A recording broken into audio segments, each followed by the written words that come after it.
Well, I am literally I'm just showing up. That's it. I've literally basically just shown up. I got a hoodie on. I'm wearing a toque. I did set my camera up. I've got a camera set up. Yes. I assume you do. I will now. Here we go. Yeah. I Get do, that. yeah. There you go. For those who are just listening, if you are not a Patreon supporter, then you may not know that occasionally, when the episode warrants it, we set up a little video thing, and we make a video copy of the episode, and we stick that up on our Patreon. For anyone supporting us on Patreon, link in the bottom below, in the bottom below. So check that out. I believe last time, because we've only done one so far. Yes. One successfully. Yep. I've only done one successfully. Yep. And last time, Daphne, who is a supporter of the show, longtime friend of the show, Yes. she was on our live stream that we did Yep. 27 years ago.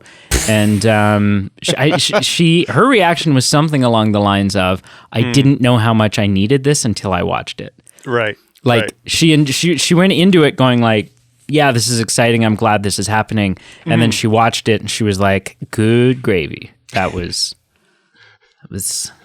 something else. What I will say, I will fill in the gaps that you're saying. Welcome to the Movie Men podcast. I'm Peter. The other voice that you're hearing and seeing, if you're a Patreon supporter, is Brady. And the reason that this is a special episode, if you can see, this kind of looks like an Oscars trophy, but not quite. It's close. But we are doing our episode about the Oscars, and that is why it is a video episode. Incorrect, sir. That is a misnomer. Common. What? Very common. We are doing an episode about the Academy Awards. Oh, well. The Oscars are the little golden statues. The event is not the Oscars. Well, I am holding an Oscar right now. Oh, okay. Kind of. Like a pseudo-Oscar. Which is because this is interesting. All Oscars are Academy Awards. Right. But not all Academy Awards are Oscars. Right. Anyways, doesn't matter. But literally, I'm not dressed up fancy. Neither am I. I haven't put my usual effort into the lighting. I didn't even set up, I threw up my GoPro. I don't even know what this is going to look like. Wow. And I've done very minimal. This is your episode. This is. You are presenting this episode of the Academy Awards. Be careful I am.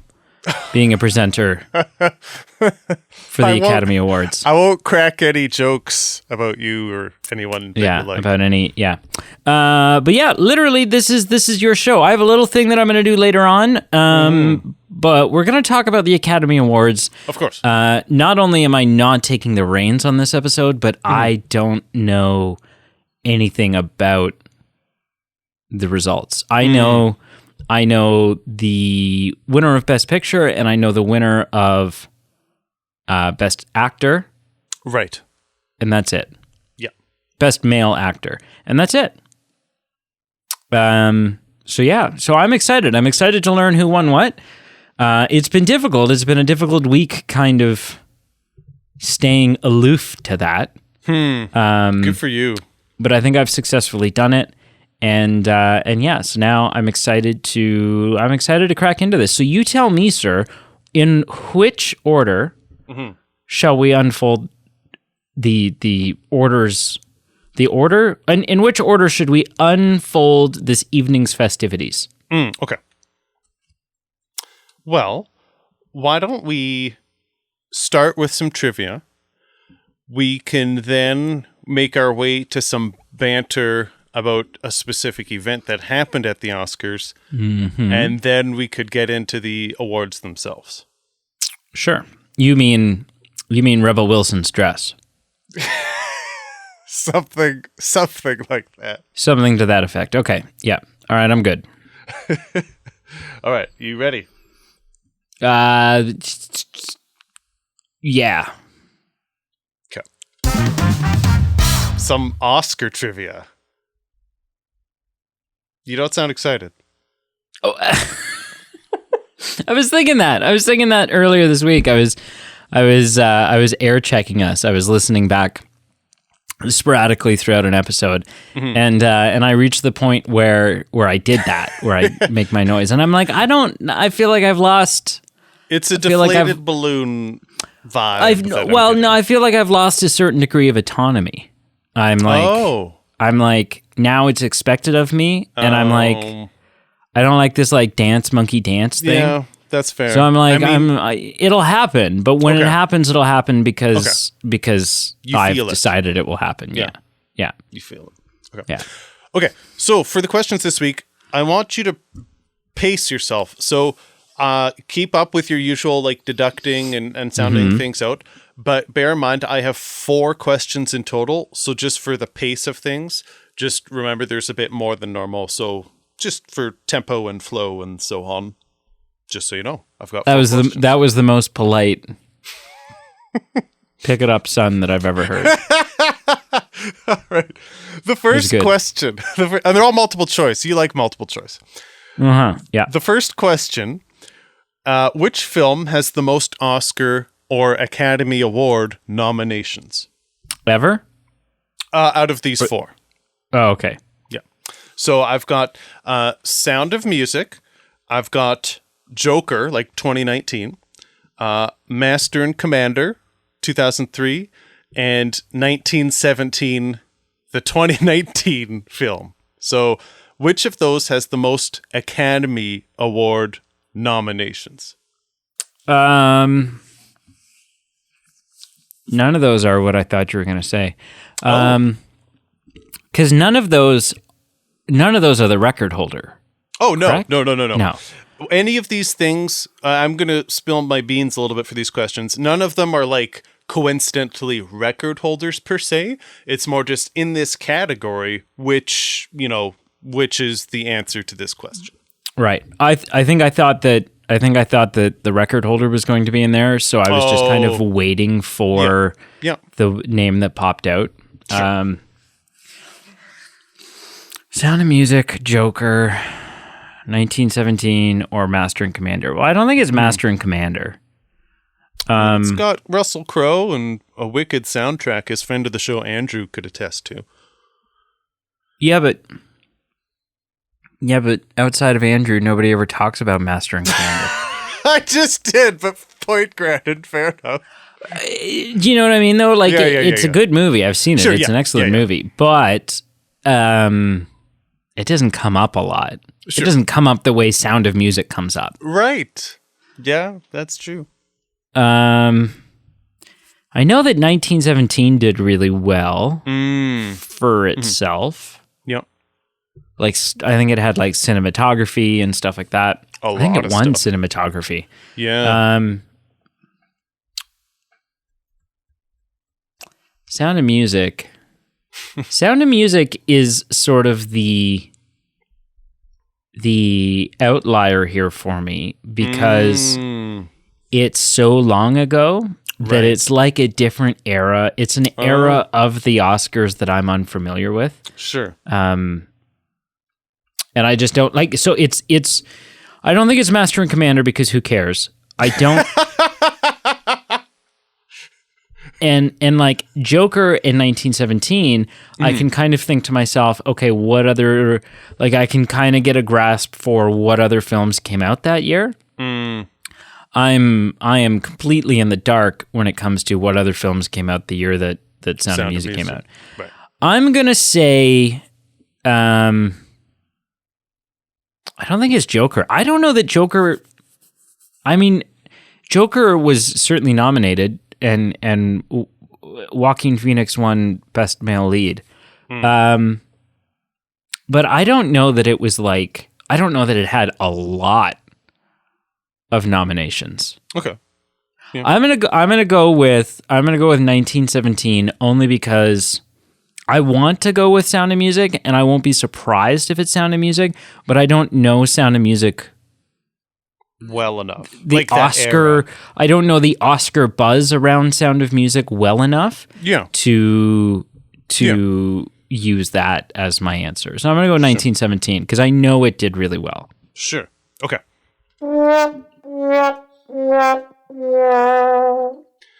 The answer was actually they all had 10 except for Joker, which had 11 nominations. So it was Joker. Okay. It was Joker.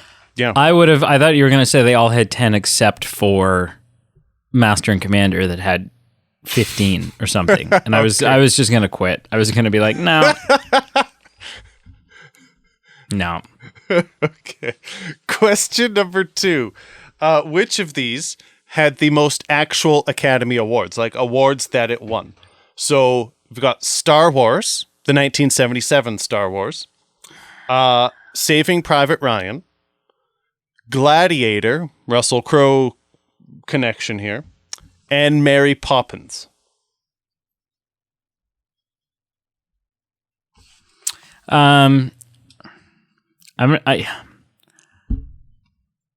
Right off the bat, I want to say Gladiator, because Mary Poppins. And just to confirm, this is actual awards for these films. Yeah. Mary Poppins, I don't know. Like, Mary Poppins is amazing. Yeah. Again, it's also another era with Julie Andrews connection. Oh, yeah. Wow. I didn't notice all these subconscious connections that we had for these questions. Yeah. It's another era. And I just don't know. Like, I know that the Oscars is getting better at recognizing films. Sure. Like this. Mm-hmm, mm-hmm. I just don't know if they were like, it's a Disney partially animated kids movie. Mm. And so I don't know. Star Wars, I don't think it's it. I don't know that the original Star Wars won any Oscars. Maybe it did.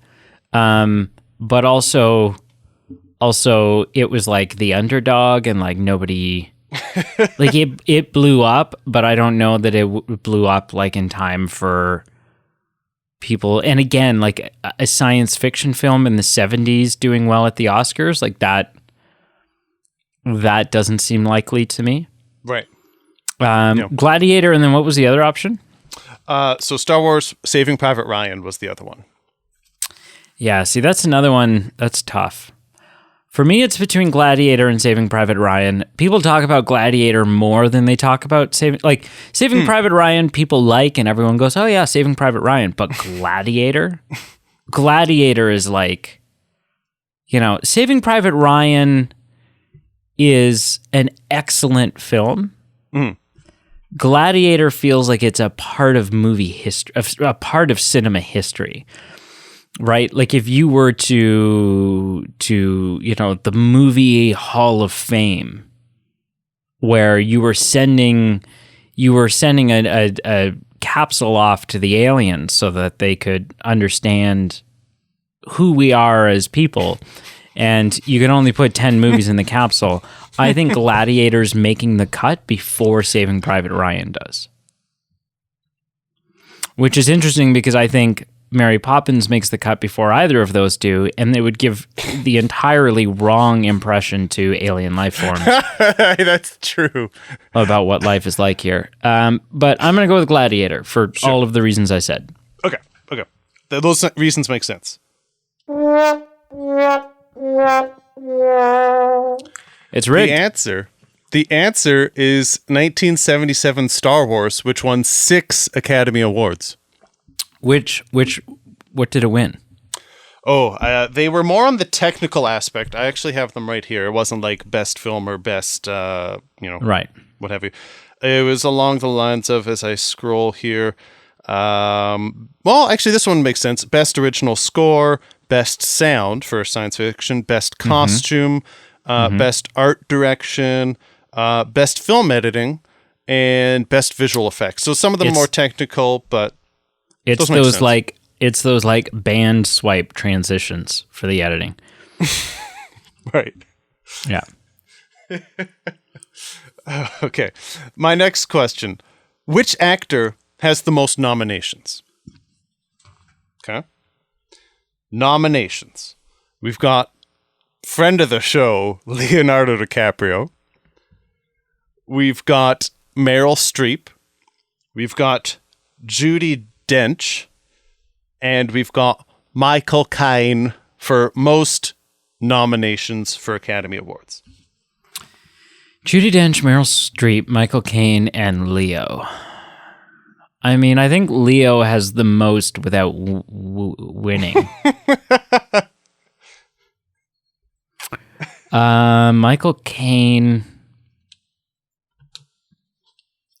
I don't know, Michael. I don't know enough about Michael Caine's career. Michael Caine. Right? Like, he's been around so long and he's so well known and he's such a big deal. Mm-hmm. But I don't know. Like, you could tell me right now Michael Caine's never won an Oscar and I would be both shocked, but also, like, I wouldn't challenge you because I don't know. Mm-hmm. And just remember, this is nominations. Who has the most nominations? But I know the point you're making. Mm-hmm. Right, sorry. It's same thing applies. You could tell me you'd never been nominated, and I would be like, oh, "Really?" Yeah. But then I'd be like, "Okay, if you say so." Things surprise us. These are not a perfect metric to gauge an actor for sure. Meryl Streep is again like Meryl Streep is Hollywood royalty, right? She is. You know, she's kind of up there on that platform with almost with Marilyn Monroe and Judy Garland and she is such an iconic, right? You've got Helen Hunt and Jennifer Aniston, and yes, these are all extremely well-known female actresses, very good female actresses, but Meryl Streep, nothing quite classies up a movie like saying Meryl Streep's in it, you know. Mm-hmm. Right. Judi Dench is incredible. She's the best M we've ever had. Oh yes. Yeah. No, she's I'll go for that. Yeah. Don't bother. Because no other M would have gotten you to react the way you reacted when they died. The way. Yes, that's fair. Yeah. Right? Yeah, fair enough. That's what you and she's incredible, and she's she's Dame Judi Dench. She's And who's the other one? So you did Michael Caine, Meryl Streep, Leo DiCaprio, and Judi Dench, yeah. Geez, most nominations. And I'm going to go out clarify, this isn't most heartbreaks, because Leo would obviously be number one, at least for me, in that category. I'm going to go out on a limb and say Judi Dench, not Judi Dench, Meryl Streep. I'm going to go out on a limb and say Meryl Streep. Sure. Just again because she is Hollywood royalty, and you don't reach that status for nothing, right? Yeah. Fair enough. Well. It is indeed. I'd like to thank the Academy. It is indeed Meryl Streep, and it's not even particularly close for second place. So Meryl Streep has... that's a mistake. I wrote 24. It's actually 21. She has 21 Oscar nominations. Jeez. 21. And is that a record? No. Yeah. Well, the second closest, the person closest... in second place, it's tied. Jack Nicholson and Katharine Hepburn both have 12. She has 21. They have 12. Wait. So she holds the record for most Oscar nominations ever at 21? Yeah. And the next closest is almost half? That is a fact. Holy shit. Yes. 21. Wow. Yeah. That's amazing. That's not just interesting fact. That is a whole nother level of man. Mm-hmm. That's one of those how does Meryl Streep sleep at night on freshly printed $100 bills? Yep. Yeah. Yeah. That's cool. That's the reason you probably went with that answer in your head, because she's well known and well talked about, and I guess that's the reason why. She's Meryl friggin' Streep, man. Yeah. Don't you forget it. Yeah. The last question. So you can actually come out pretty decently here if you get this right. Which actor has Pretty decently. Half of them wrong. Which actor has the most Academy Awards? So actual awards in their hand. Just like I'm holding most awards in their hands that they say, thank you for giving me this award. We've got Tom Hanks. Christian. Well, I mean, sure. I'm sure it is Thomas Hanks. Thomas Hanks. Hanks was born on the 4th of July. We've got Tom Hanks, dang it. Christian Bale,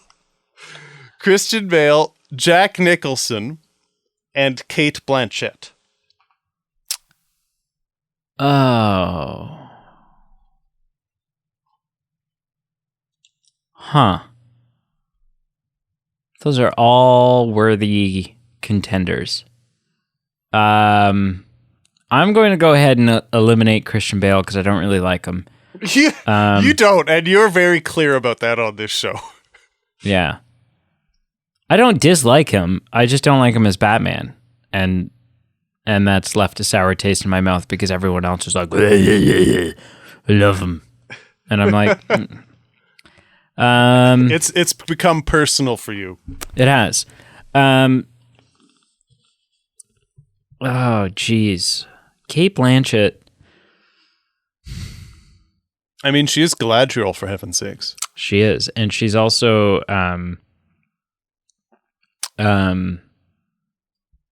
Hela from Thor Ragnarok. I would say that's an underrated role, but yes, she is. Mm-hmm.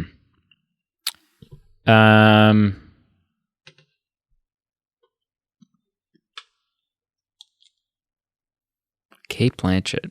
Mm-hmm. Jack Nicholson. I mean, we just talked about Jack Nicholson because he has a lot of nominations.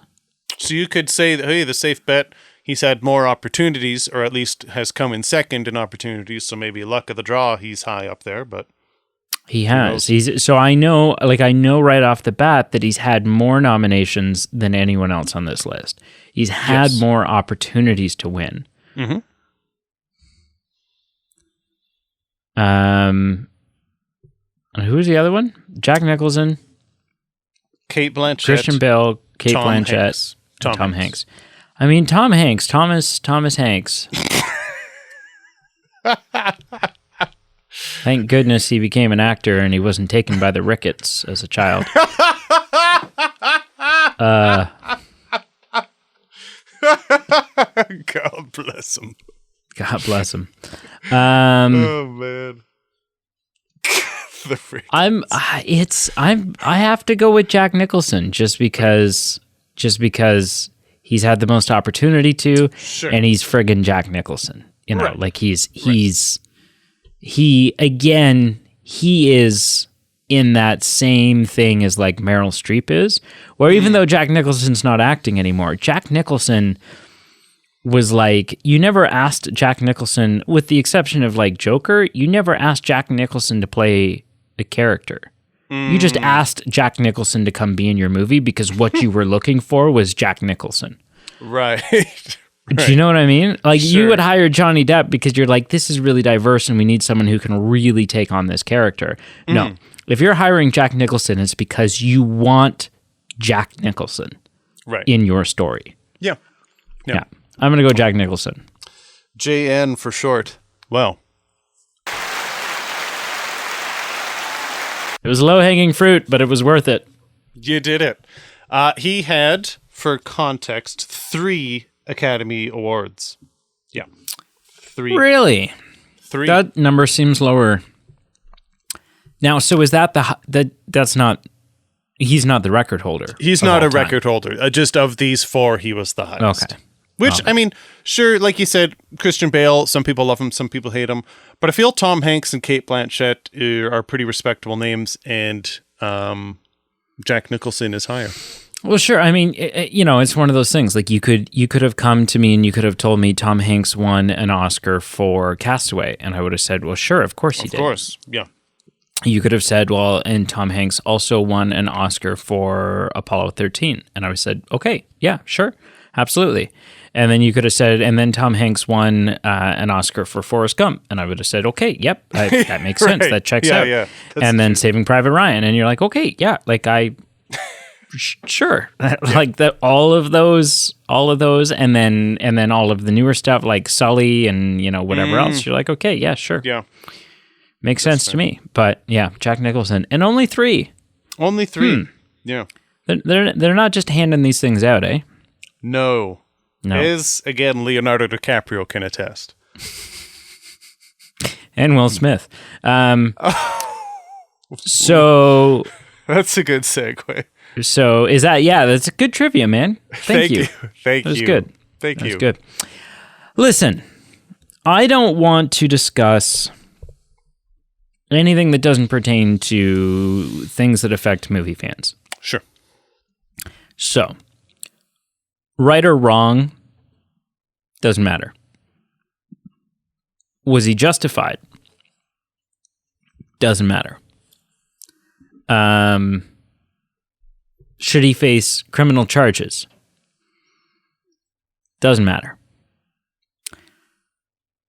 I do want to talk about things like the Academy's reaction, how the rest of the night unfolded, what it will do to his career, what it should or shouldn't do to his career, stuff like that. Whether like I don't want to talk about whether or not he should be charged, but I will talk about whether or not someone's art should be separate from them. Mm-hmm. Right? So stuff like that. So did you see what happened at the Oscars? Well, I sure did. And I think a lot of people did too. Mm-hmm. Mm-hmm. What I saw was a comedian on stage told a joke. Mm-hmm. Whether or not that joke, I have my own opinions about whether or not that joke crossed the line. Sure. And you can have your own opinions, and that's great. That's fine. Mm-hmm. But he made a joke that I think we would all agree. Whether or not we think it crossed the line, we can all agree it was a joke directly at the expense of Jada Pinkett Smith. Of course. At the expense of her condition. Medical condition. Yep. Which it causes her to lose her hair, and as such, she shaves her head so that she doesn't have like patchy chunks. Yeah. And she's beautiful. Mm-hmm. Beautiful. Mm-hmm. And listen, all jokes, every joke has someone in the crosshairs. That's what, there's a punchline. Every joke has someone or something in the crosshairs. There's always a butt of the joke. Mm-hmm. But Chris Rock took a swing at Jada Pinkett Smith, and Will Smith seemingly reacted fine at first, was laughing. Yep. And then we don't see the moment when that changes. But it definitely changes. Mm. And I don't understand why that footage isn't available, because there is a camera angle on him, and I think it would clear a lot of things up if we could see that moment when it changes, whether Jada tells him like, hey, go kick his ass, or like, whatever happens. But Will Smith walks up on stage. Security isn't jumping on him because he's Will Smith. Like he's going up on stage. And nobody in that room except for Will Smith expected him to smack Chris Rock. Mm-hmm. Chris Rock didn't think that's what was coming.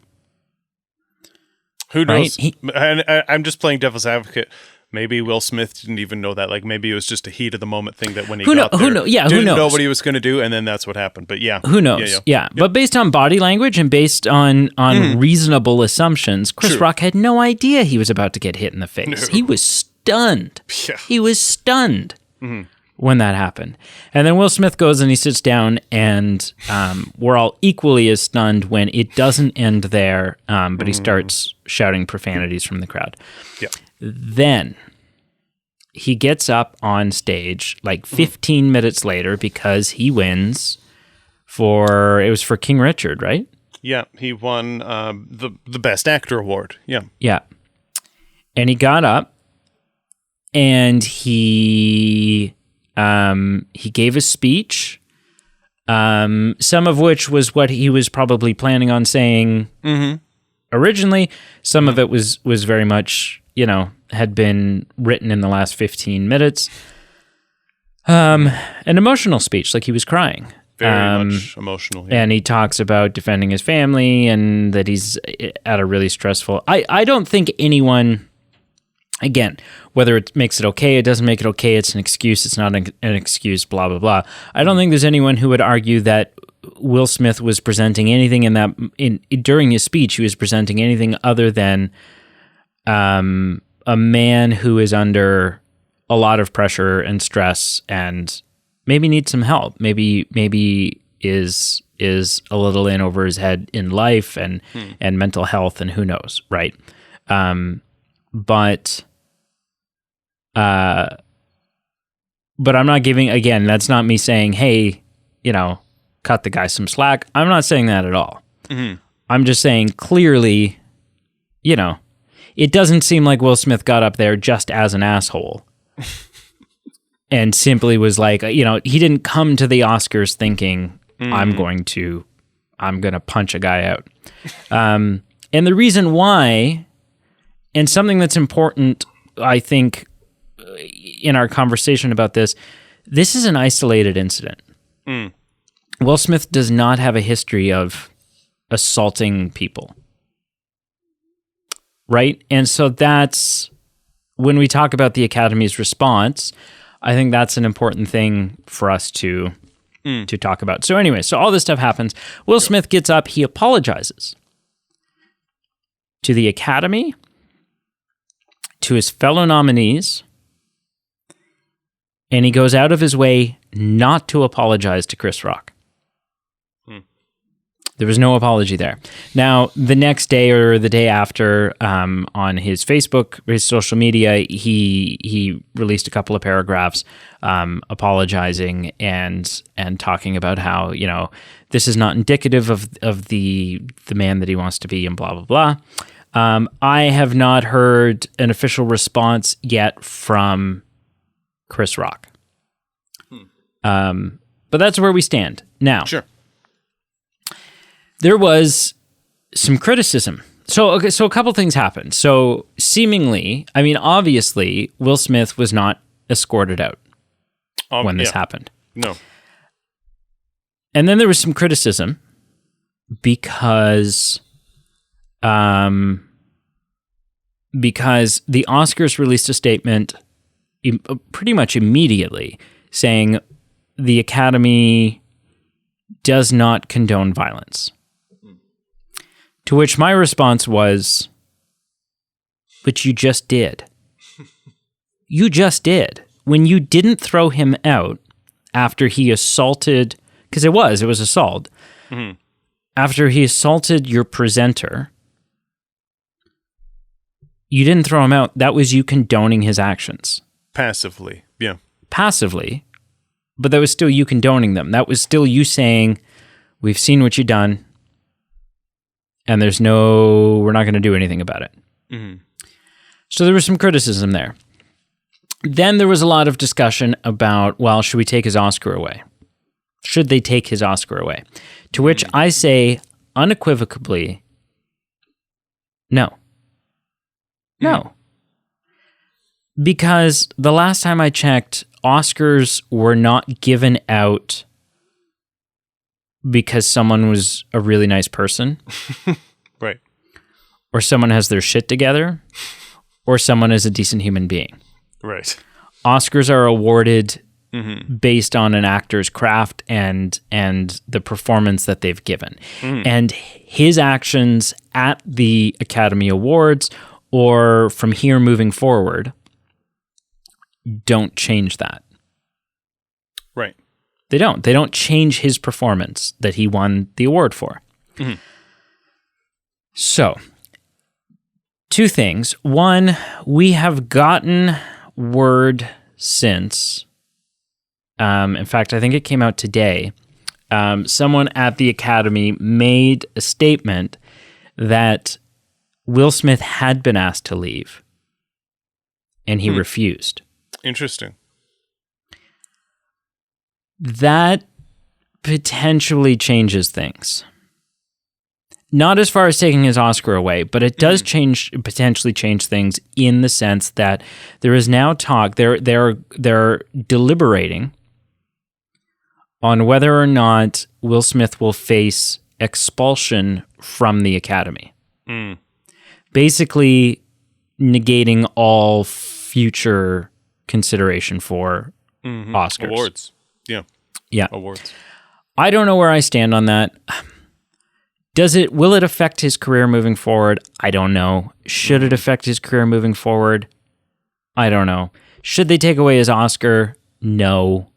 Because that's silly. That's like saying, if someone won an Oscar 5 years ago and then they go and they get in a bar fight and they get a DUI and they punch a cop.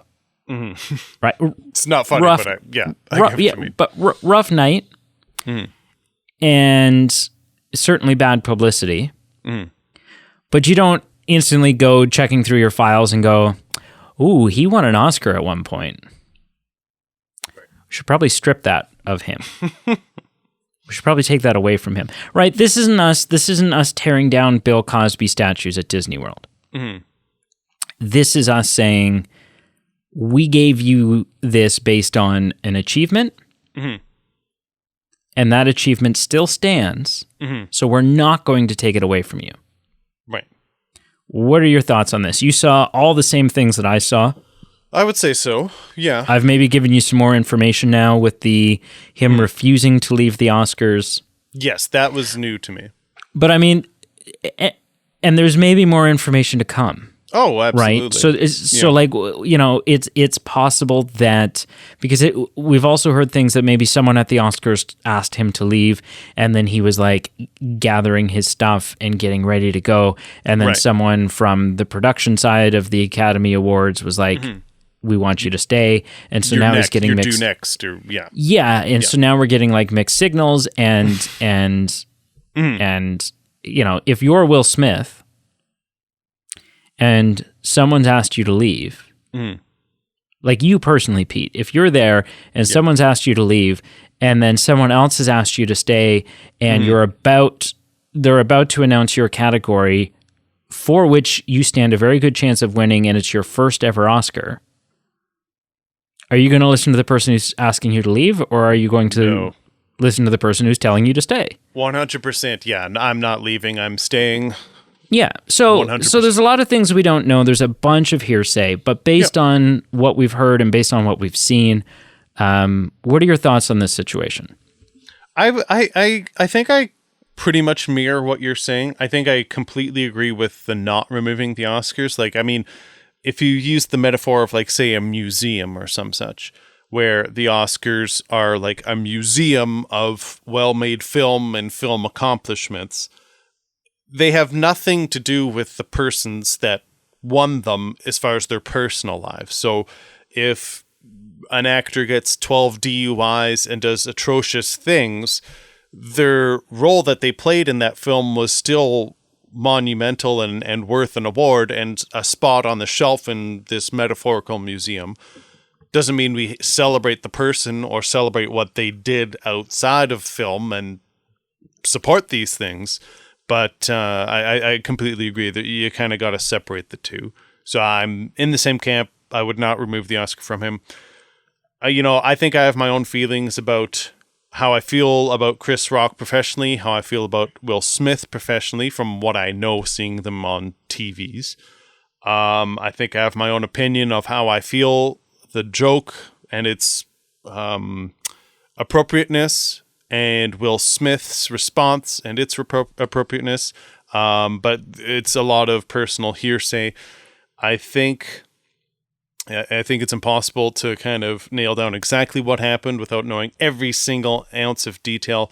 I think my resounding statement on this, or like thought, is just one of disappointment, and not of Will Smith. I'm not taking sides here. It's not disappointment of Chris Rock or Will Smith. My disappointment here is just that it's, for me, so unfortunate that a monumental life moment, career moment in this award, regardless, it was his first, but even if it was his seventh, just that this is overshadowed by, Brady, I've said things to people I regret. I've done things people I regret. Like, we all are human beings. We all have emotional outbursts sometimes.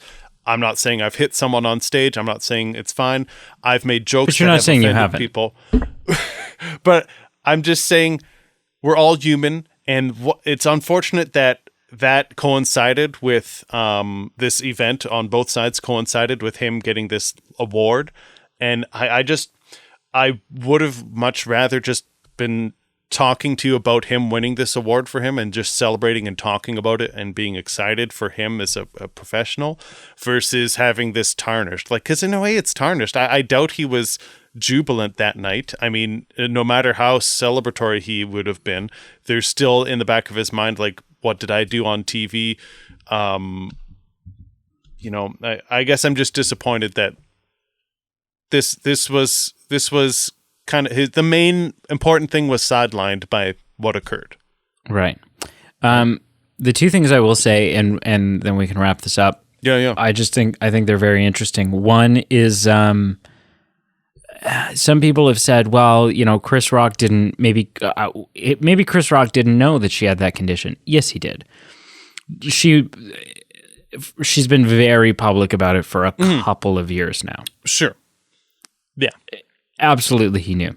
The other thing that a lot of people, Will Smith hasn't faced any charges because Chris Rock denied to press any.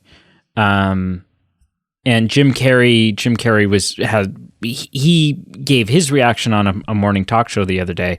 He was talking about how disappointed he was and how this is like, this just basically spells out to people that Hollywood is no longer the cool club, that they're a bunch of like, entitled children and, blah, blah, blah.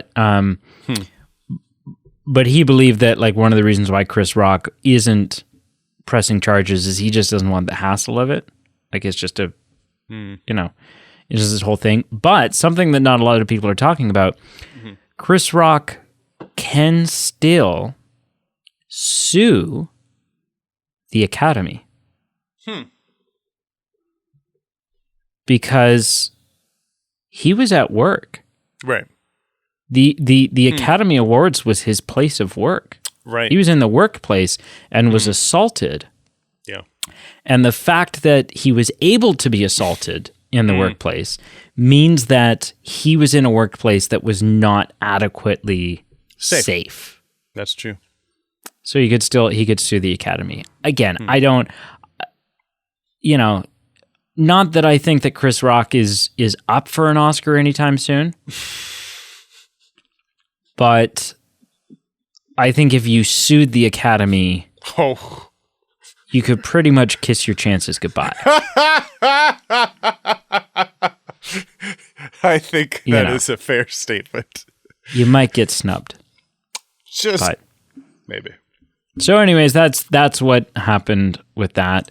Yeah. We knew we couldn't do an Academy Awards episode without talking about that. So there you go. That's our take on the Will Smith thing. Yeah. So take it away. All right. Pete.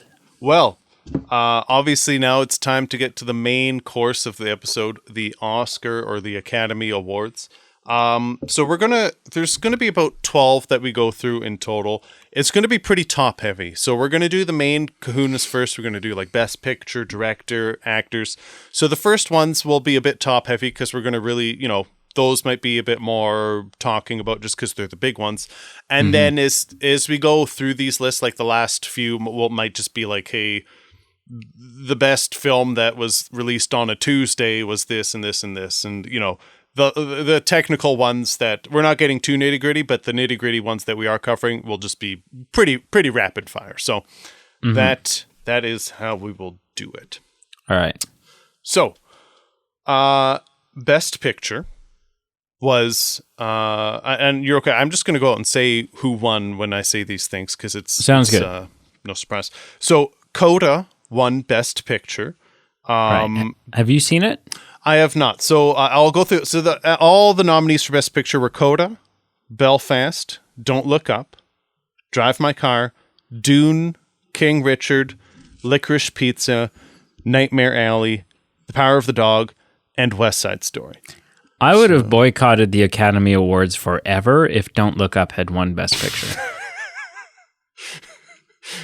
It's bad. The fact that my wife, we were talking and she was asking which of these were up for Best Picture, and I mentioned Don't Look Up, and she did a double take. She's like, "What?" And I said, "Yeah." Like, listen, I don't. You know this. You've known this for 27 years now. I'm the biggest Leo fanboy, but if it had won Best Picture, even I would have raised an eyebrow and gone, "Huh?" Yeah. It's so bad. I've seen 1, 2, 3, 4, 5, 6 of these films. Coda I had not seen. My pick was actually Nightmare Alley for Best Picture. That's how I would have chosen it. I'm not saying that was my prediction and that's what I thought would have happened. Just my pick was Nightmare Alley. But that was your pick, having not seen Coda. Not having seen Coda. I've heard mixed things about Coda. I've heard some just good things from it. I've heard some people say that it was pretty modest as well. Not bad, but modest. From actual pundits, it sounds like this wasn't a surprise that it won, but it definitely wasn't my pick. I think Don't Look Up didn't have a real chance for me. Drive My Car was a foreign film that I didn't dump into. Dune was incredibly successful overall in the Oscars. I think it actually won the most awards, but they were more they were more in the technical musical components. And so I wasn't personally picking that as the best picture, and I would have been surprised if it had been Dune. King Richard, I don't think that was it for me. Licorice Pizza I haven't seen, but that I've heard good things about it. I've also heard it's quite slow and quite it doesn't reach a lot of people, or it doesn't reach some people, so I would have been surprised by that. Power of the Dog had a lot of hype. You hadn't seen Power of the Dog? Jane Champion was up for a directing best director nomination. It got a lot of hype. I think that it was mainly down to Power of the Dog and Coda as far as who were the main ones. And West Side Story, I saw it. I actually really enjoyed it. It was close for me. It actually came close to being my pick for Best Picture. I'll talk about it a bit later. But I loved Nightmare Alley. I'm just going to say I loved it. Loved Bradley Cooper. Of all the ones that I saw, it was my favorite. Visually, I loved what it did. It kept me on the edge of my seat. It got escalating as the film went on, and just I can't stop thinking about there's some I watched a YouTube video talking about the subtleties and the differences between the original and the modern day, and there's in the closing line of each film there's a closing line that the main character says, and it's literally like one word of difference, but it's like an impactful word that just kind of raises all these questions of nature versus nurture, and it just has my mind blown about thinking of what Guillermo del Toro wanted to do with his spin of this movie. And so just visually, story-wise, acting-wise, wonderful with Bradley Cooper and Cate Blanchett and a bunch of other names. So Nightmare Alley was my pick, but Coda won. To my surprise, I guess. Cool. Do you think, knowing about Coda, would you ever watch it? Does it ring an interest bell for you at all? I mean, it does more so now that it's won Best Picture. Sure. You know, it wasn't really on my radar before. But now it definitely is. Yeah. Sure. Yeah. I'm definitely not surprised that Dune didn't win. Oh yeah, for sure. And I'm not surprised that Don't Look Up didn't win. It got me thinking though. You were just talking about Dune, and I was like, do you think if they had? Do you think if we were to be able to invent a new Academy category, do you think Zendaya would win Best Cameo for Dune? I mean, I'm assuming that's a joke, but it's also kind of true. It's also kind of true. She's in the movie for like 5 minutes. It's like an 8-hour movie. She's in it for like 5 minutes. If that. Yeah. That's a big if. My only last thing I'll say for Best Picture, I was a little disappointed of The Green Knight not getting a nod for any Oscars, let alone Best Picture. Loved it from 2021. And everyone asked the question, well, if you can only have so many nominees, it's hard to pick and choose. Right now, I'm telling you, rip Don't Look Up right out of there and put in The Green Knight, and let's have another discussion about Best Picture. But okay. But all right. That was my only disappointment in that category. Next category. All right, Pete. In your world, instead of Don't Look Up not winning Best Picture, Green Knight can not win Best Picture. If that makes a big difference to you, hey, just getting the nomination is recognition enough. That's fair.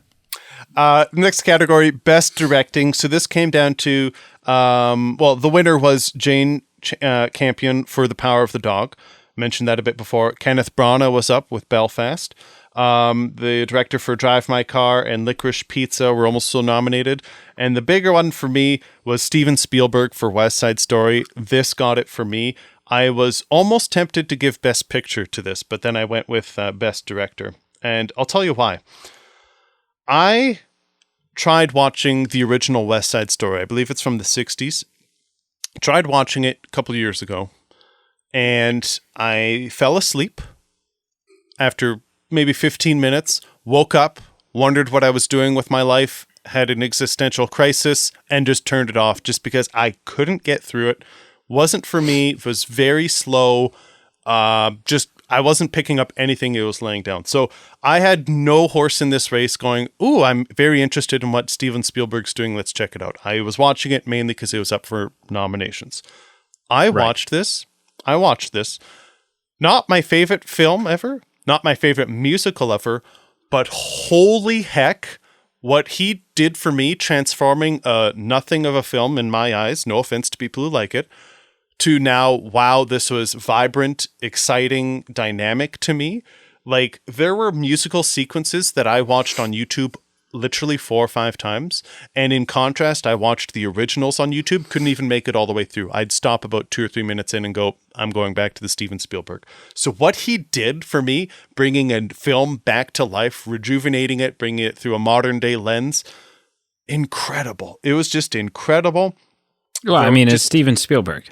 It's Steven Spielberg. Like, Brady, I'm telling you, there were musical sequences, the choreography, the vibrant color schemes, the costumes, the music.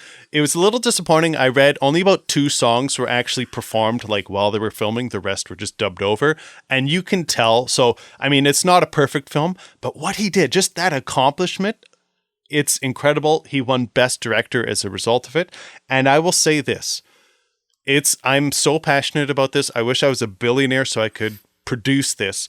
I want Steven Spielberg to make Citizen Kane. I want him to make a remake of the quote unquote the best movie ever made.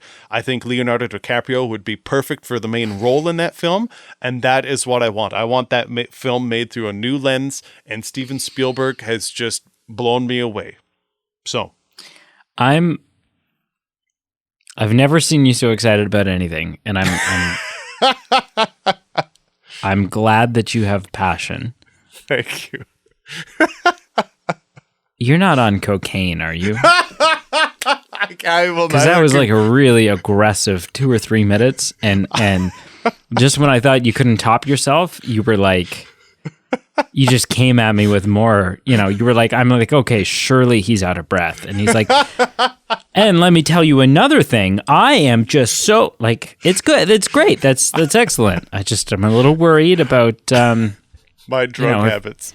If you're hitting the slopes with some of that fresh powder, but I will neither confirm nor deny.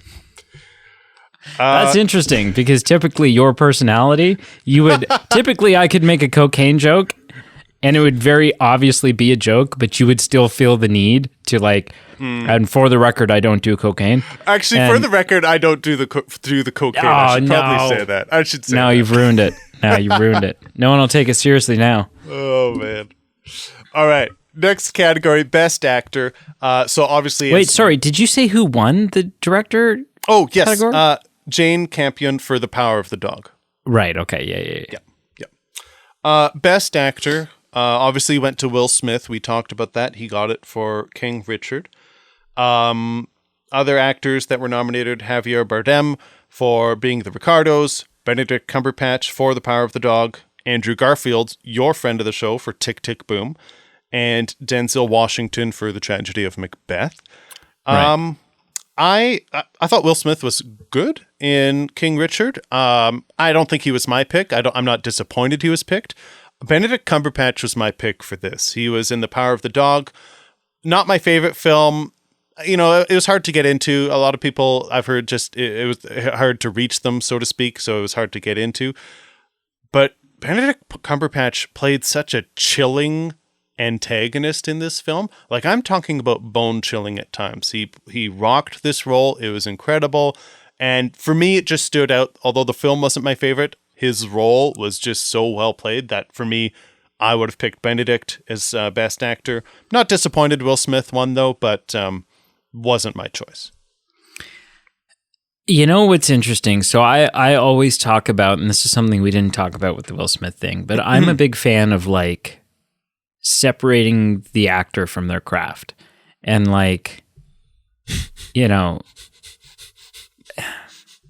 I'm a big fan of not letting a person's actions prevent you from enjoying the work that they've made, right? Whether it be I didn't throw out all of my Kevin Spacey Blu-rays when right, because Baby Driver's still a great movie, right? I don't know. That's and teach their own. Yeah. Yep. Having said that, and I don't think it's I don't think this Will Smith thing has put me off entirely or permanently or even long term from wanting to watch King Richard. Okay. Having said that,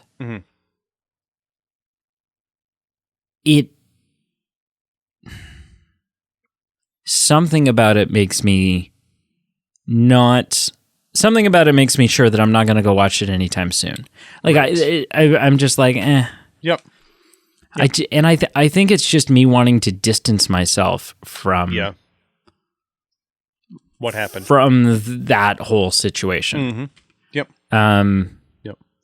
And it's not even like Will Smith as a whole. I would watch. No. Yeah. I would watch any other Will Smith movie tomorrow. Okay. We can wrap this up, and I'll go watch Fresh Prince of Bel-Air. Sure. Yep. But something about just the movie that he won the award for, and I'm just yeah, I'm just done with the hype about it right now. I'm done. We obligatorily kind of talked about it. We did our bit, and now I'm unless something big and crucial comes out about it, then I have no interest in talking about it anymore. And so I think I need a little bit of time to pass before I'm that's fair. Yep. Interested in sitting and watching King Richard. That's completely fair. I can hear you 100%. I can understand that. The next the best category for Best Actress was actually won by Jessica Chastain, who I didn't realize this was even a film, but The Eyes of Tammy Faye.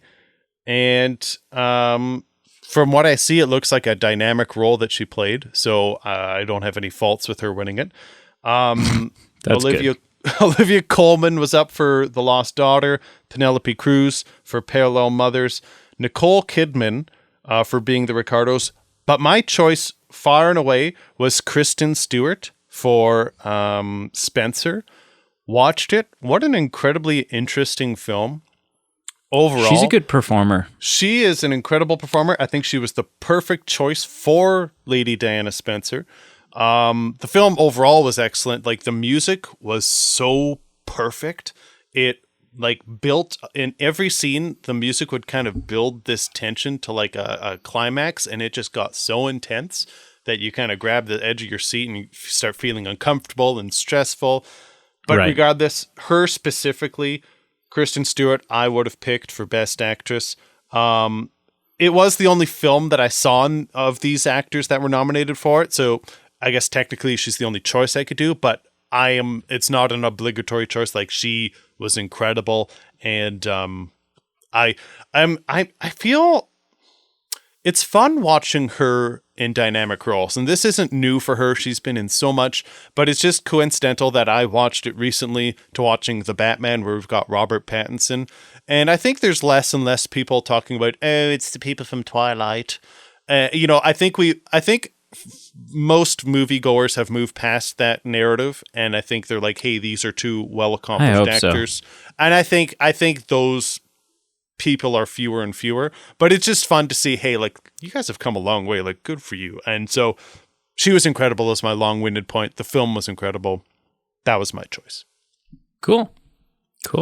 She's also really good in I can't remember the name of the movie, but it's a biopic, and she plays Joan Jett.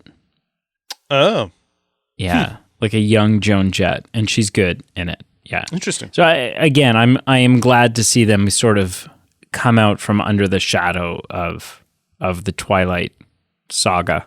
Right. Yeah. Cool. Next up, we got Best Supporting Actress, which came down to me. The only two that I had seen were Kirsten Dunst in The Power of the Dog. Which, of note, it was super weird to hear because she had a son in that film named Peter. So to have Kirsten Dunst in a film saying Peter, and it not being Peter Parker would just threw me for a loop. But came down to Kirsten Dunst and the West Side Story. Ariana DeBose was nominated. Ariana DeBose did win for West Side Story, so I don't have any problems with that. She was good in that film, and it was a good film for me. So I guess you could say I was correct, or at least we aligned for this one. So what the winner was is what I would have chosen. Did neither Jennifer Lawrence or Leo get nominations for Don't Look Up? I don't think so. I'll do a quick. No, I'm pretty sure they didn't. Okay, good. I mean, again, biggest fanboy, but yeah, not the time for an award. No. Okay, cool. I was just wondering because I was like, I kind of expected her name to pop up here just because her name didn't pop up in the female lead. And so I was like, okay, well, maybe, but no, okay. So they just flat out didn't get any consideration. Okay, good. Good.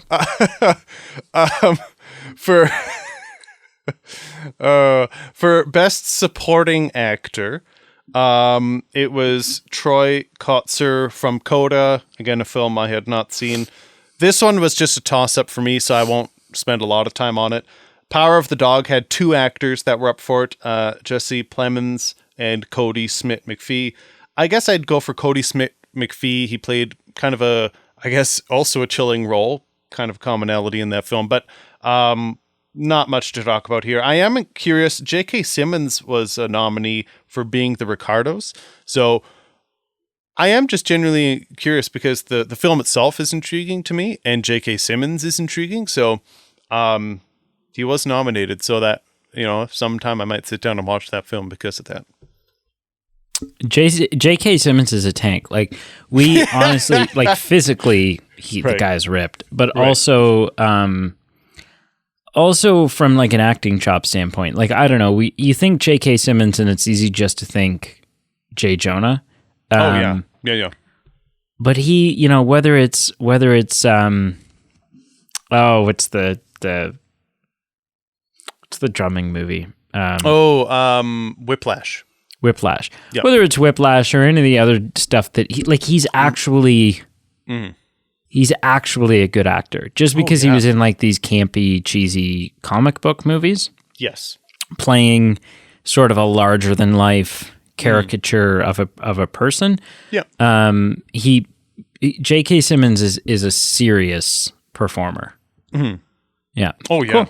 Yeah. So next are these are two categories. We've got best original screenplay and best adapted screenplay. There wasn't a whole lot of alignment for me as far as the nominees in these categories and films I felt strongly about. So best pardon me. Nice. Best cough. Best original screenplay was Belfast with Kenneth Branagh, so he won the Oscar. Don't Look Up was a nominee. It's so bad. I don't get it. I genuinely don't get it. I'm with you. I picked King Richard just obligatorily because it was the only of these that I had seen that I thought was okay. Licorice Pizza, for what it's worth, was a nominee as well for those who are interested. Best adapted screenplay. The only one that I had seen were The Power of the Dog and Dune, so I went with Power of the Dog. But again, it was kind of obligatory, so I didn't feel too strongly in this category. What else was nominated for that category, though? For adapted? For adapted, Coda, Drive My Car, Dune, Lost Daughter, and Power of the Dog. Really? So Tick Tick Boom didn't get one for either of those? Yeah. So, I mean, yeah, there's just a lot of films that, again, I felt strongly about, like Nightmare Alley or, I'm drawing a blank, but Spencer, like all these different things that I'm like, I felt strongly about these, and these ones didn't align with my interests, so... It does feel like a weird Oscars year, like in more way than one. Sure. Yeah. This one's a bit more something to chew on. Best original score. So, okay, we've got Dune, we've got Don't Look Up, which, as awful as Don't Look Up was, the score was interesting as far as a tempo for the film. We've got Encanto, Parallel Mothers, and The Power of the Dog. Ooh, can I guess? 100%. It's got to be Encanto, just because everyone's singing that damn song. And am I correct? Was that Manuel? Sorry, what's his name? Lin-Manuel Miranda. Am I confusing films, or is that the? No, he wrote all those. Yeah, he wrote all those. Yeah, that'd be a logical guess, but it was actually, and I agree with this. Dune won best original score. Yeah, is it Zimmer? Hansy boy. Yeah. Yeah. No, I have no problems with Dune. That was my choice. Second was Power of the Dog. As much as the film wasn't my favorite, the soundtrack was good. So, pretty in alignment with here. Original song. This is just, let's beat on this category for a second. A lot of them that I wasn't familiar with.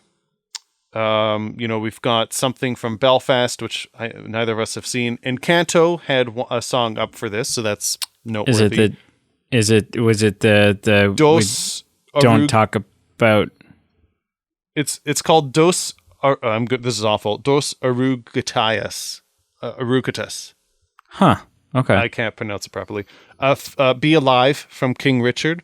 But the winner, and this is where I have a bone to pick. The winner was No Time to Die. Billie Eilish. Yeah.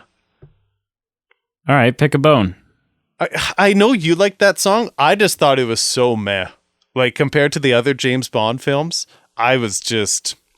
Yeah, I stand by it. I think it's a great song. I think it's sad, which captures so much of the essence of that movie. Sure. Interesting that No Time to Die wasn't up for like I think anything else so far. It may have been up for some of the more technical ones. Right. But I mean, so far we haven't. Yeah. Yeah. Yeah, no, I stand by that, and good for her. Is that I wonder, is that her first Oscar? It must be. I would assume so, just because she's younger. She's so young, and what other movie has she really? Yeah, yeah, that's exciting though. That's awesome. Mm-hmm. I am curious if I feel like I've looked up and some other Bond songs have won Oscars, but I'm curious which ones have and which ones have not. Also interesting, something I'm just realizing now was and maybe I'm confusing my timeline and it was a 2021 film.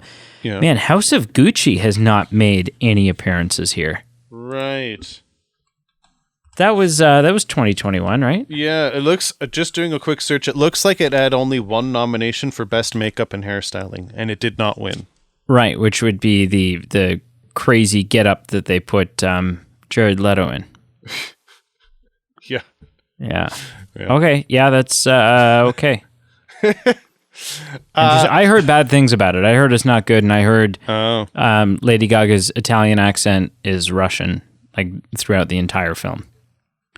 Weird. Like she does a really bad Italian accent, but okay, cool. Next category, Best Cinematography. So this is a category I saw all the options for. Dune won. That was not my choice, but Dune won. Power of the Dog was up for it. West Side Story was up for it. I almost picked West Side Story. Like I said, I really loved it. I wanted the Tragedy of Macbeth was up for it, and I wanted Tragedy of Macbeth from when I saw the trailer. I thought 6 months ago this could have been the winner for me. Tragedy of Macbeth didn't pan out for me as much. But the winner for me, in my books, would have been Nightmare Alley. There were just some moments and just some visuals in that film that were just incredible. Specifically, there were some therapy sessions with Cate Blanchett and Bradley Cooper. They're sitting in an office having therapy, and there's these huge windows, and it's gloomy and it's snowy, but the light that's coming in on their faces and the interior, just incredible. And so just other things as well, but just for me, it would have been Nightmare Alley for cinematography. But it was Dune, and that's fair too. The cinematically, visually, Dune had some strong visuals. Yeah, I mean, I remember. I'm trying to think. It's been so long since I've blacked out Dune.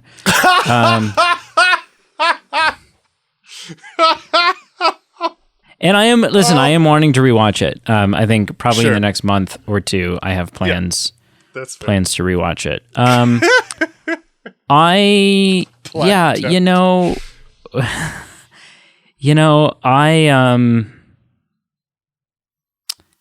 I'm trying to remember the cinematography in it. I do remember being wowed visually by it. I remember that being a part of my feedback. Was me saying, it's a horrible film. It's very boring. I'll never get that part of my life back, and I'm quite annoyed by it. But visually, it was something to look at. And I guess I didn't consider it until now, but surely some of that was the cinematography. Sure. Yeah. Right. So I'm not angry about that. Yeah. That's fair. We're down to the final three that we're going to cover. The final three. Okay. Visual effects, and the winner was Dune. Again, another Oscar that won, again, in the more technical category.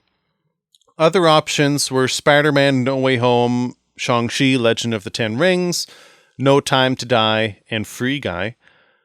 Run those all past me again? Yeah, of course. So best visual effects. This is the first time I've seen most of them. All of them, yeah. Actually, I was just thinking that you could weigh in on this. Best visual effects. So the winner was Dune. I get to be a part of the episode.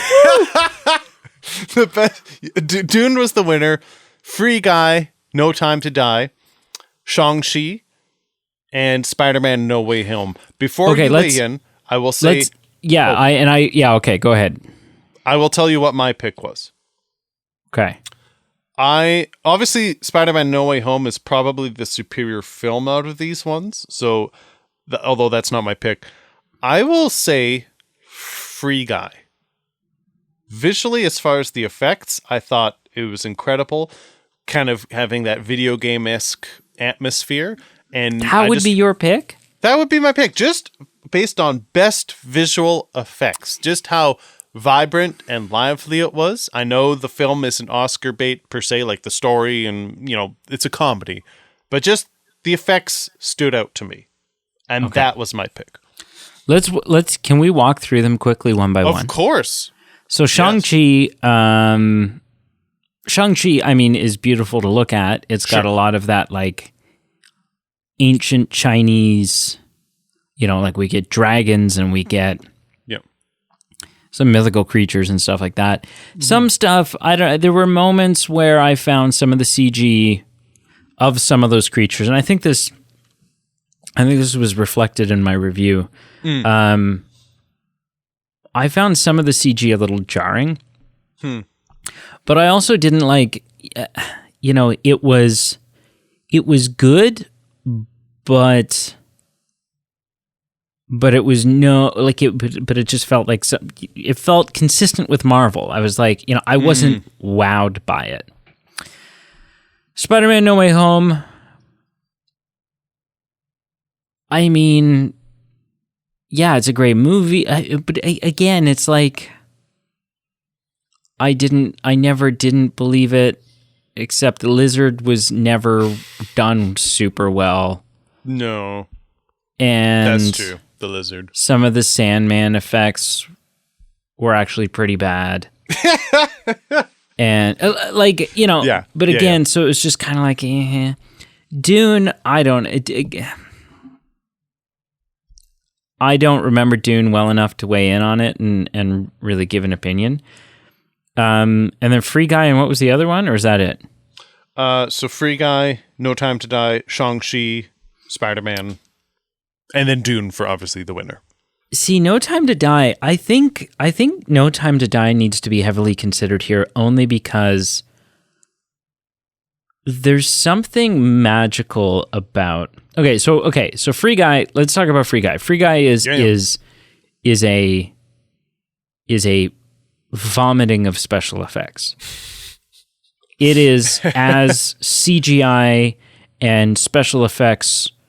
It's as close to CGI and special effects pornography as it gets. Like that is, it is just nonstop, over the top. And some of it, it's an interesting spectacle and it's fun to look at.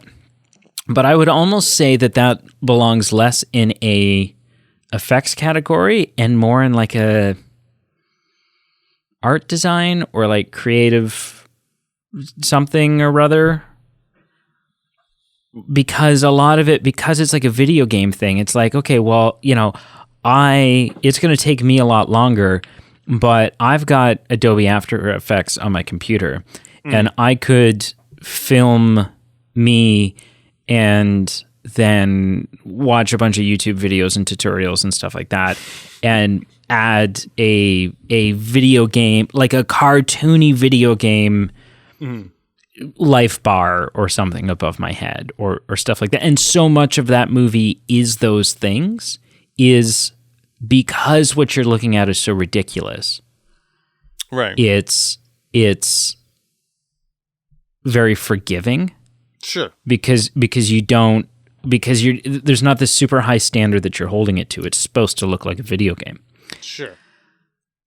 Whereas if I said like, I think the interesting thing about No Time to Die and all these other films have ridiculous things in them that are not realistic, are not real, and therefore the special effects stand out. True. If I say, what did you think about the special effects in No Time to Die? You would have to stop and think about what those special effects were. And that is the sign of really good effing special effects. True. Because if I can watch a movie, because the goal of a special effects artist is for you not to realize that they've done any work. Yeah. Interesting. Yeah. Right? If they've done their job properly, then you don't know that they've done their job. And yeah, so that's why I think you can't just overlook No Time to Die, because No Time to Die, if I told you, and I'm trying to think if there's any exceptions. Not really. If I told you, Pete, like with the exception of like bullet holes in cars and so, like there's some stuff that we know have been enhanced just because of safety reasons. But if I told you that, barring one or two shots, No Time to Die, they were really going for something special with this No Time to Die, and they decided to shoot the entire thing practically. Right? So every time they flip a car or there's an explosion or there's a whatever, Right. those are maybe except for the island blowing up, because why would you pay to do that? But but everything else, if I said they actually did all of this, you would go, wow, that's really impressive and that's really interesting and fun that they made that decision. You wouldn't go, well, no, obviously they didn't. Look at all these shots. All these shots look very obviously special effectsy. So I think that would have been my choice. Would have been No Time to Die, which seems like the odd pick. I recognize that. But that's why it's my pick, is because you wouldn't think of it for this category. And that's why it's so damn good, because they did their job and you didn't realize they were doing it. That's fair. That's an interesting point. That is an interesting point. Put that in your pipe and smoke it. I will not change my answer, but I will. Sorry, you're a cocaine guy. I didn't am mean not. to insinuate that you take. For the record, I am not. I did not mean to insinuate that you take your drugs, your recreational drugs, via inhalation. I miscounted. We actually have one category left. One, not two, but one. Oh gosh, okay.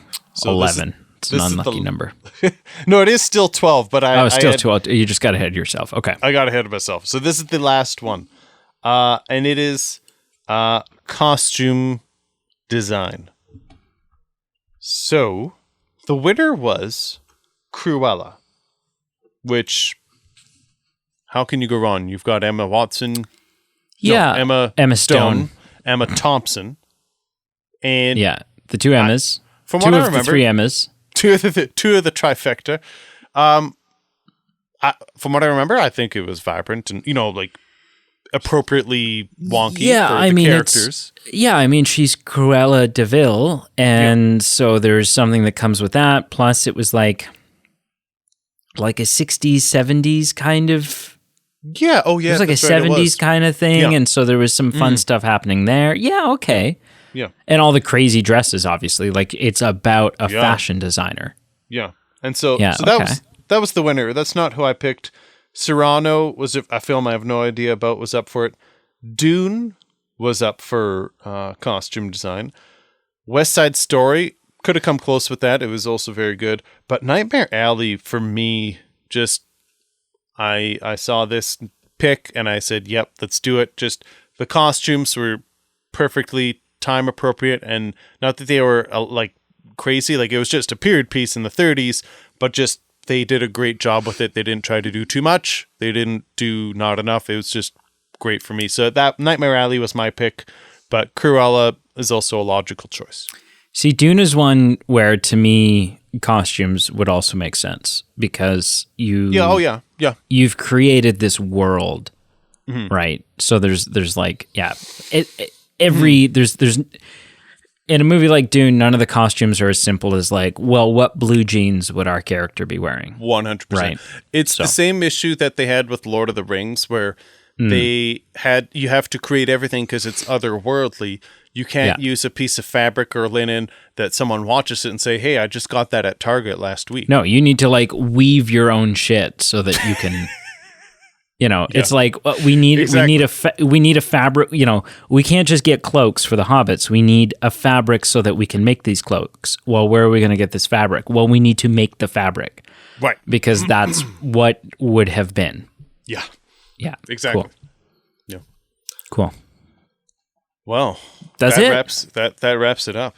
That is it, man. Yeah. So on a scale of 0 to 10, how would you rank the 2021 Academy Awards? You know what? I won't give it a number ranking, but I will say it's nice to be talking about Oscars again. We did it 2 years ago, and it was fun.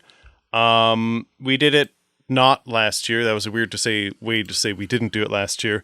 Just with the world climate, and then also the films that were up because of a lot. Nothing of came out really. For me personally, nothing that I was interested that too much came out. I'm sure there were some exceptions, but.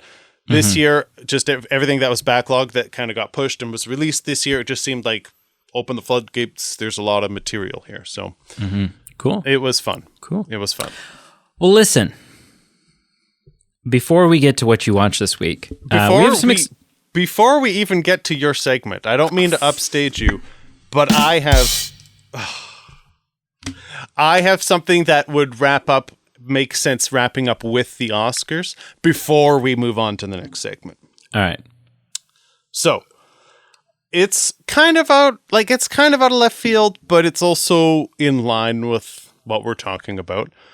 I wrote a poem, and I'm going to share it. And I don't know what I really need to say other than it's about Leonardo DiCaprio. Specifically Oscar related, that, us fans of Leo think that he hasn't won his due diligence of film Oscars. Oh, gosh. He should have more awards, more nominations, bada bing, bada boom, but it's in line with that. That's all you need to know. All right. Whine at me. See how many of the films that you could recognize from this poem.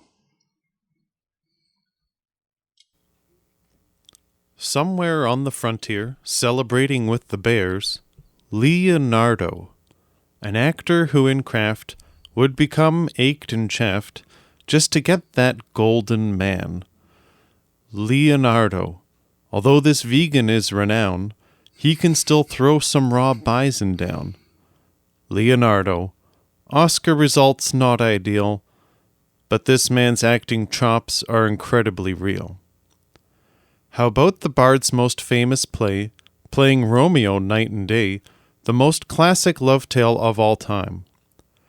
Rose said there was no room for more, but clearly there was space for four, so much for looking out for your homeboy. An aviator of proportion, a federal marshal with distortion, and yelling out again, "I'm not a cop." From the gangs of New York City to the queasy Wolf of Wall Street, making all Scorsese films complete. Fitzgerald's epic jazz-age tale, don't forget Gatsby's plight, ever always grasping that green light. Could be a lawyer, pilot, doc, Tom Hanks even fell for his crock, pulling off some wicked 60s pranks. A thief who enters people's dreams, although when the credits roll it seems, only Michael Caine knows what occurred. Although it's nowhere near a truth, the adventures of Dalton and Booth in Tarantino's old Hollywood. All this to say with his film list that potential Oscars were dismissed is a crime without measurement. Though climate change is very real, enough to get his sincere appeal, hopping in that horse carcass made us squeal. And there you go. This is what you do instead of spending time with your wife?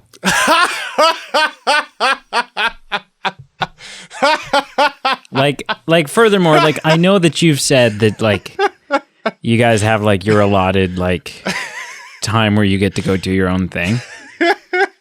But then even still, the fact that this is what you choose is... It's impressive. It's alarming. Indeed. It's impressive. Indeed, yes. That was beautiful. That was longer than I thought it would be. You went for broke. It was a little on the long side, but there's a lot of epic films that had to be referenced, so... Yeah, that wasn't a criticism. No. Yeah. Cool. Thank you. So, exciting news. You're pregnant. I am. Something I've been wanting to do for a while, something that I'm I don't know how to make it a part of the show. And then I decided, well, the way that we make it a part of the show is by making it a part of the show, doing it in the show. Yep. Is each week, after we talk about the movie, or in this case, the Oscars, we are, before we talk about what we watched this week, I'm just going to run down a couple of items of movie news from the last 7 days, from the last week, and then we'll kind of just give our 2 cents here and there on them. Part of the reason I want to do this is I feel like I've always got this sort of plethora of what's happening behind the movie industry veil, and Pete, This is just basically like Yeah. this is us. This is us letting the audience sit in on me telling you all of the things that I want you to know, that I wish you already knew. Yeah. Okay? All right. Yeah. So, here we go. So, Lightyear, the upcoming Pixar film based on Buzz Lightyear. Not the toy, but the actual Space Cadet character guy that the toy is based off of. Anyways, it has now officially been confirmed as the first theatrical release for Pixar in over 2 years. Because everything else we've had, whether it be Soul or it be Turning Red or what was that other, Luca, right? Those have all gone straight to Disney+. Yeah. Yeah. So for the first time in 2 years, Pixar might make some money, and that's kind of excited for them. How does this sit for you? Are you excited to? I know you've been enjoying the. You've been enjoying sitting at home watching them, not having to like get the babysitter, and because I assume this is something that you and the missus would go see. I would think so. Together, yeah. So this will be a babysitter night for you. Which is funny, ditching your kids so that you and your wife can go watch a cartoon. Kids show. Yeah. But what are your thoughts? Lightyear seems like maybe more so than any other film. Space and rockets and sound design and the action that's probably going to come along with something like this maybe lends itself to a theatrical release a little bit more than some of the others we've had. What are your thoughts? Yeah, that point's granted. I mean, that's fair. I feel like just in general, though, like Pixar for me are the type of films that I don't necessarily need to see in theater. It's not action heavy. It's not the soundtrack. I don't need to be immersed in it. So, I think obviously this is no surprise. Like this was eventually going to return to the norm of being released in theaters. But, I'm indifferent. I'm like, oh, I could have just as easily watched it at home and not been disappointed. But, Having said that, though, if they announce Toy Story 5 tomorrow, that's a theater watch. But that's different. That is a different scenario. It's not like Turning Red 4 or something. Or Finding Nemo. Yeah. Another Finding Nemo. Something that's like core to the core to the franchise or core to the company. Yeah. Cool. Ezra Miller is in the news. So like 3 years ago, two years ago, Ezra Miller, there was some situation that went down with Ezra Miller. He was drunk in a bar and he throttled a woman or threw a woman to the ground and squeezed her neck or something like that. And at the time, Warner Brothers, who had him, obviously has him as their Barry Allen, their Flash, but he's also an integral part of their Fantastic Beasts franchise. Yeah. Sort of took the stance of, we didn't see anything, and didn't say anything. They didn't release a statement. They sort of just ignored it, which was very interesting because this is sort of the same time frame in which Johnny Depp gets dumped in the Fantastic Beasts franchise. So anyways, that was kind of interesting. But a couple of days ago now, he was at a bar in Hawaii. What did he do now? And he was drinking. Oh, prepare yourself for a laundry list. He was drinking, as seems to be a strong suit for him. And he, I guess, didn't like the sound of the karaoke that a woman was singing and started yelling at her to stop. And when she didn't oblige, he got up on stage and like ripped the microphone out of her hands. And rumor has it that he said, do you not know who I effing am? And like, all this just like stupid stuff. And they tried to, yeah, they tried to talk him down and they wouldn't. It didn't work. So he got arrested and got bailed out. So this is where the story gets even more weird. So he got bailed out for $500 by this couple who he had met 4 or 5 days prior to in Hawaii had really hit things off with them and was currently staying with them. Why is Ezra Miller couch surfing in Hawaii with couples that he... What? So anyways... A whole lot of what is going on here. So then they get him back. There's more. Home. Yeah. Oh, there's a lot more. So all this stuff goes down.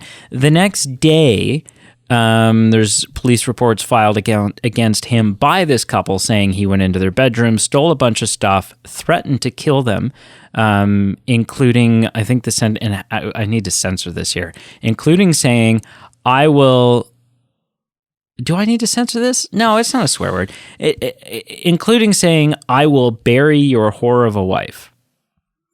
So, like, getting real nasty. Really, really not okay stuff. Then a report came out that in the last 2 weeks or so that Ezra Miller has been in Hawaii, the local police station has had 10 calls regarding Ezra Miller. And yeah. And then a couple months ago, he was online and he posted some video about getting together a death force or a kill squad to like go take out this certain political group and blah, like just stuff that is a whole lot of just stuff that's indicative of someone who needs help, stuff that's indicative of someone who maybe has some mental stuff going on. What's very interesting about all of this is, it is a pattern of behavior at this point, so it's definitely an issue. This isn't a one-off like the Will Smith thing was. Yep. And he is in a movie coming out in a couple of weeks in The Secrets of Dumbledore, which is too late to do anything about. Like that movie is here and it's happening, and it is what it is. However, he is also Barry Allen in the Flash movie, which is coming out early next year and is shot, but is far enough away. And let me know your thoughts, but I'm wondering at this point, there's got to be someone over at Warner Brothers who's saying, I don't know if Ezra Miller can be our Barry Allen anymore. Yeah.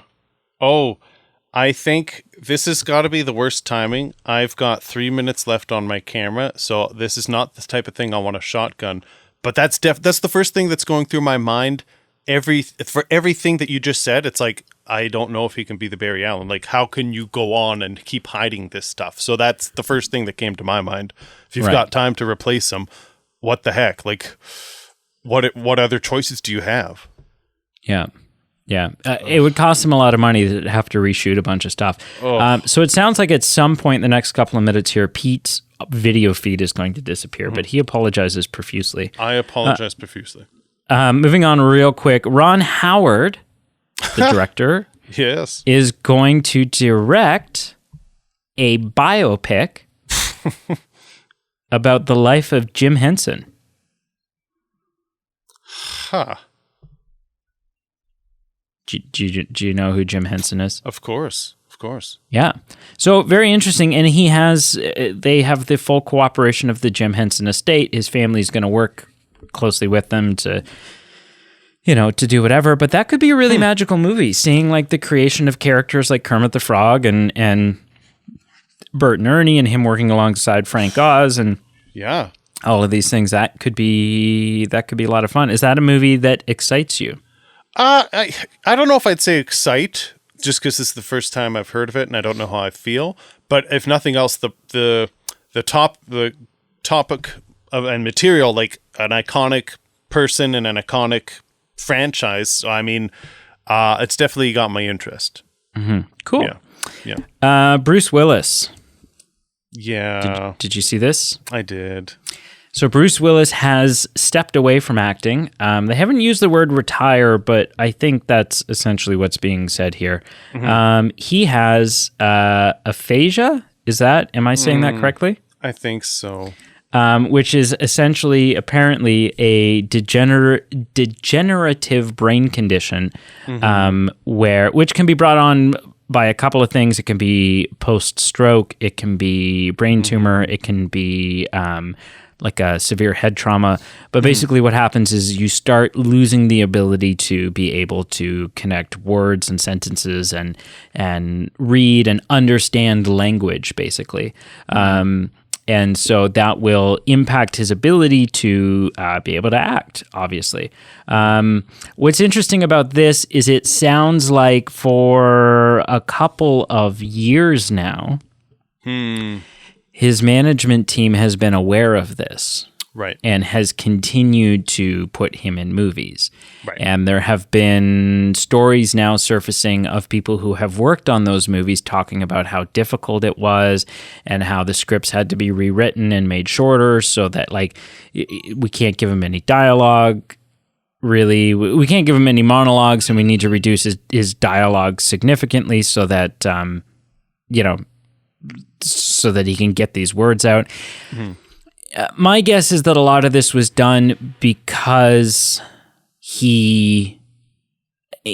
there's probably this sense of like, I need to work as much as I can and make as much money as I can for my family while I still can. But do you think there's like a weird ethics thing behind this, behind him being in this compromised state and studios, movies paying to have Bruce Willis in their film, which can't be a cheap thing to do, and then getting a compromised Bruce Willis? So could you, and just for the Patreon viewers, I think at this point, I think I will just be voice only, which is totally okay. That's super fine. That's what everyone's been... That's what they've been waiting for. That's what they pay for. So could you rephrase your question in a way, like, is it ethically, could you just spell it out for me? Like, yeah, just, what do you think of the ethics of it? What do you think of, is there an issue with the fact that studios were paying for Bruce Willis and getting a compromised Bruce Willis, and that his management team was allowing that? And also that his management team was continuing to put him in movies. And I mean, ultimately he can say no to whatever movie he wants to say no to. But yeah, just, I don't know. What do you think of everything I've said here? And kind of, I mean, obviously above everything else, it's sad. Bruce Willis is an icon. But yeah, I don't know. Yeah, what are your thoughts on that? On films having to rewrite scripts and make scripts shorter, like dialogue, take out pages of dialogue for him, so that he can, still be in these movies. Because this was not public until now. So they basically, what they were doing is they were buying Bruce Willis, and then what they got was this difficult to work with, not on purpose, but he just can't remember his lines, and he can't. Right. He's struggling to perform, and that's what they've been. That's what they're getting. I think it's a complicated answer, obviously, and I don't have one for you. I think first and foremost, I'm sad, just because I think we all forget times, like, we're all human. We all are going to die. It's a sad thing, and we all have bodies that will fail us, and like, this is a condition that he's working through. And so it just, first and foremost, just as a human being, it's like, that's too bad. I don't know Bruce Willis personally, but I like some of his films, so we feel a connection with him. And my first reaction was sadness, like I'm sure everyone else's was.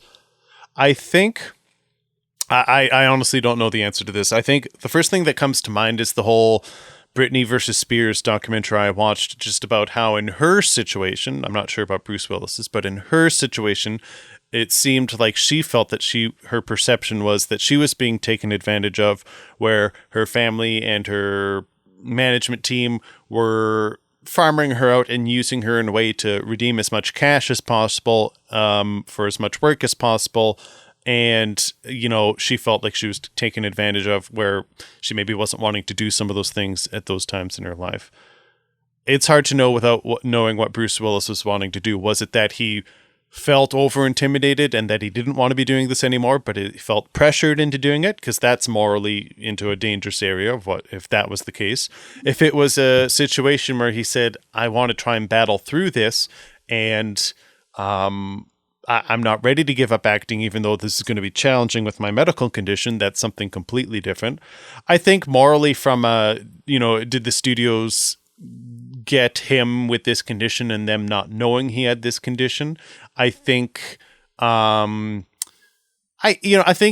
don't know if they have a whole lot to stand on as far as that argument. Like, I mean, yes, maybe that would have led to some complications as far as producing things or dealing with those difficulties that would have arisen. But at the end of the day, I think at the end of the day, what you're wanting is to make money, to be successful, and just Bruce Willis being a part of any project like that is going to be mission accomplished. So there's a lot of ways that you can break it down, and without knowing the exact details, it's hard to say. But I think the overwhelming feeling I have is just sadness or disappointment, but that he's having to deal with this medical condition. Yeah, fair. Final, and this will be a real short one. Spy Kids. Spy Kids is getting a Netflix reboot. So they're rebooting Spy Kids. They're bringing it to Netflix, which in passing sounds like a whatever, nobody cares, blah, blah, blah, low budget news. However, it is being written and directed by Robert Rodriguez, who did the first one. And is like, he did like Once Upon a Time in Mexico. Right. He did the Machete movies. Like he's not a nobody little kid movie directing, blah, blah, blah. Any interest? You have any interest? Will you watch this movie when it comes? I mean, I might make you watch it, and we'll do an episode about it. But what is your level of anticipation for a Spy Kids reboot? Like, I guess if we're watching it, that means we're at the cottage and it's raining and there's no Wi-Fi and there's a VHS of it. Someone has downloaded it off of Netflix and then gone through the process of figuring out how to put it onto VHS. Exactly. Yeah. What'd you watch this week, sir? Nothing too much to add on as far as things we've covered. I watched West Side Story. Like I said, loved it. Some of the sequences were incredible. I gave it a 7 out of 10. I watched Spencer. Again, musical sequences, acting incredible. I also gave it a 7. I watched King Richard. Will Smith was good. The story was interesting. It was fine. I gave it a 6. It's not the best movie I've ever seen, but it wasn't bad. The last thing I watched this week, something I've watched before, and I am disappointed that my camera failed me, that I can't look into the camera's eyes, but for shout-outs for friends of the show, Andrew, and for Marshall, imagine that I'm looking at the camera right now and talking specifically to you. And Brady, I'm sure you're familiar with the story of the prodigal son, where, the father has a child, he leaves, and then he comes back, and everyone rejoices, they slaughter the calf, they have a feast, everything's great. Vaguely. In this metaphor, I am the prodigal son, and Andrew and Marshall, they're not, like, I don't know, the metaphor breaks down a bit, but they're the fathers, I guess. The point is, I'm coming home. I watched, again, the 2021 film Dune. Oh my gosh. I felt an itch. Partly because of Oscars season, because of how many Oscars it was up for, I was like, I kind of want to do my due diligence. I want to watch it again. Felt no pressure because last time we were reviewing it, this was just watch a movie, enjoy it, and see what happens. I have to say, don't slaughter the calf, don't have a big enough feast. I'm not giving it an incredible rating, but my rating did change. I gave it a 4 out of 10 back when we reviewed it. That's in the bad category. It bumped up a little bit into the mixed category. So I gave it a 5 out of 10, equal amount of things that I liked to what I didn't like. I will say I liked the first half of the film more. I really liked the Oscar Isaac lineage, family, the dynamics between Timothy and Oscar Isaac. I really liked that. The second half of the film was where it dropped off a bit for me. It got a little bit slow. Some of the fantastical elements fell a little flat on me. But the soundtrack and the visuals alone, I enjoyed it more this time. Some of the plot points I appreciated a bit more. There was still a lot of the stuff that it was, I was wandering in the desert, no pun intended. It just got a little dry, got a little slow. So it's not a perfect film. Not even a great film, obviously, with a 5 out of 10. But I enjoyed it more. I am intrigued more than I was to watch Dune 2, and I hope that pleases Andrew and Marshall to some degree. I'm sure it will. I hope so. Yeah. What did you watch this week? Not Dune. But I am, but like I said, it's on the short list. Yep, that's fair. I don't think I watched any movies. I've continued watching Euphoria. I've continued watching Boy Meets World. Okay. And then obviously, like everybody's answer should be, I watched the first episode of Moon Knight on Disney Plus. You're quiet. You're making me think you don't know what Moon Knight is. Refresh my memory. Moon Knight is the newest MCU show starring Oscar Isaacs. Oh, what? Oh yeah, and it is it's like a 45-minute episode. Watch it. Watch it.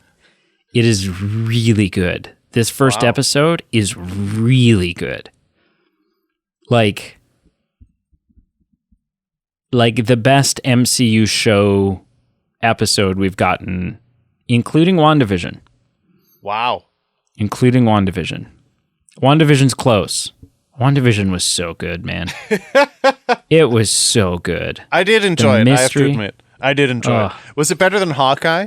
Or no, when what was the Captain America Soldier? show? Loki? Yeah. So it's better than all those? It's better. Yep. Just this one episode. Wow. Yep. And that's what I watched. Very cool. Yeah, so wrap this up, sir. Well, thank you all for listening. Thank you for our Patreon supporters specifically for watching, because you'll have access to this video. Thank you for supporting the show, helping it grow.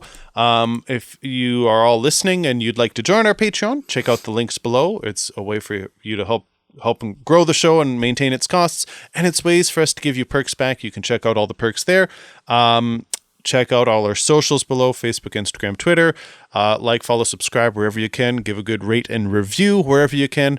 And we always love hearing a like and a comment when you can leave it on usually Facebook, Twitter, Instagram are the main ones, but anywhere is fine, I suppose. And thank you for listening. And until next week, where we, I think, are continuing our Fantastic Beasts journey. And we'll be...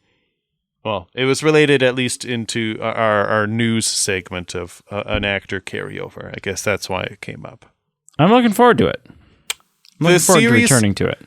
I am too. For me, the series escalates. Number 1 wasn't that good. It only gets better.